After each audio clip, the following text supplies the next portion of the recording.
yes, it's okay even if you don't solve it, but I merely just want to show you an example. This was when was it? May 18, so that's 2 years ago, right? And what we had to do was to sketch this, right? But it looks very fancy, isn't it? Now I have the function of fx being tangent x plus pi over 4 times cotangent pi over 4 minus x, right? That's what we have. And I want to sketch this.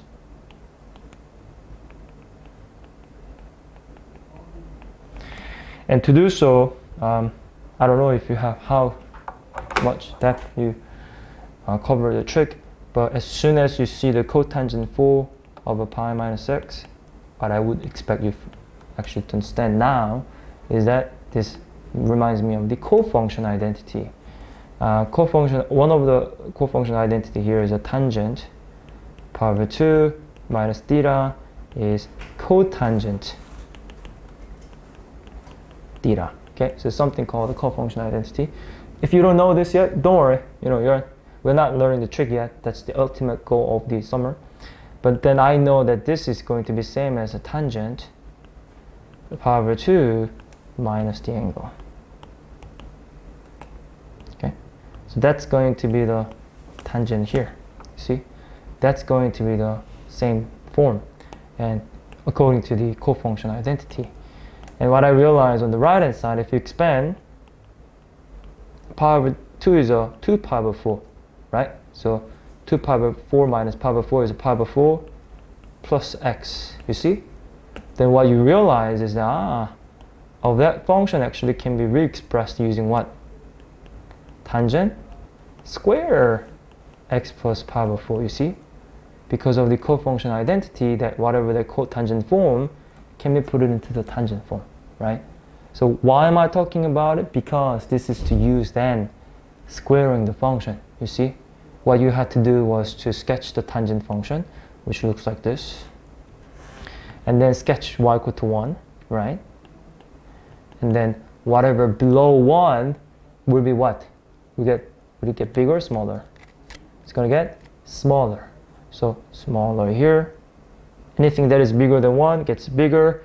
Anything negative becomes positive, right? So that was how to sketch this one, but that required the perfect squaring of that function as well. So it doesn't restrict on rational. Why am I talking about it? This was one of the homework, right?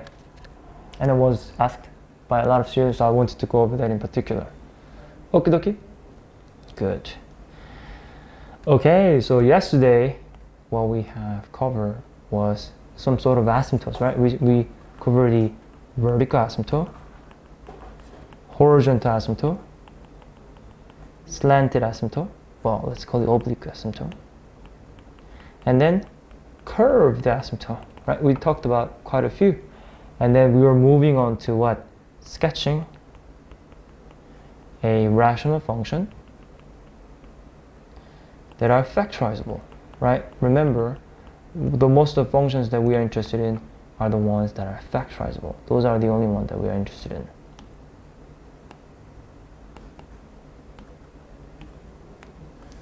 Okay, so if we have a look at the ones that are factorizable, we saw the case of what is it, the ones to deal with the discontinuity. So those were the ones that canceled out, right? But what about this function here that are factorizable, however not going to be cancelled out? Let's have a look. So for him, now it's going to be, what is it? 3. If you factorize by 3 on the top, we have x squared minus 4, which will be same as x plus 2, x minus 2, right? That's what I have. Over on the bottom, what do we have? It's going to be x plus 4 times x minus 1, right? So that's what I have. On this rational function, what I know here is what?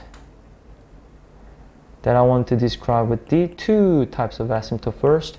First, the vertical asymptote. Do we have a vertical asymptote here? Yes, what is it?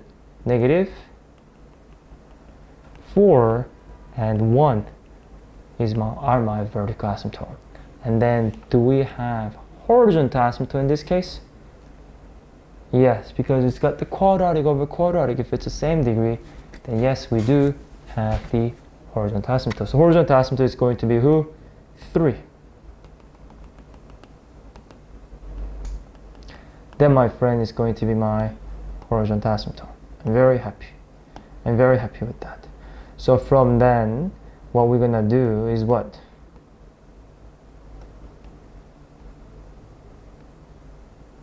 What we're gonna do is sketch this, right? And not only am I going to intercept the asymptotes, but also the intercepts, right? The intercept here is gonna be 2 and negative 2 for the x-intercept. So it's going to be 2, 0, negative 2, 0. That's what I did, right? And then what we had to then do is to attack on their intervals. Yes, we need to attack on their intervals, meaning on this rational function, what we're gonna do is to plug the value of the significant values of x, such as x-intercept, and then the vertical asymptote. So using that neighborhood, you see, if I use a neighborhood, let's say maybe 3, anything that is bigger than 2 is okay. So if I put 3, then what I get here is a positive, right? Therefore, it should come from positive, but it wouldn't come from some random infinite, because we got the concept of who? Horizontal asymptote. So it must come from the horizontal asymptote, and then passing where? The x-intercept. And if you put, for example, 1.5, you're going to get something like the negative, you see? And then I like to put any number between 0 and 1. So half, let's put half, 0.5. If I put 0.5 plus, minus, so double negative, hence positive. So I know I'm going to come from the positive infinite, you see? And if I check his y-intercept, if you actually put the 0, that's negative 12 over negative 4 being 3. So you pass the 3. So from the vertical asymptote, pass their x-intercept, passing there, and then goes along the vertical asymptote of negative 4. Okay? And after negative 4, such as a negative 5, if I put negative, all negative, 4 negatives, hence it's going to come from the positive infinite. So it's going to like that. Okay? So you should be able to sketch all these rational functions. But here's the thing.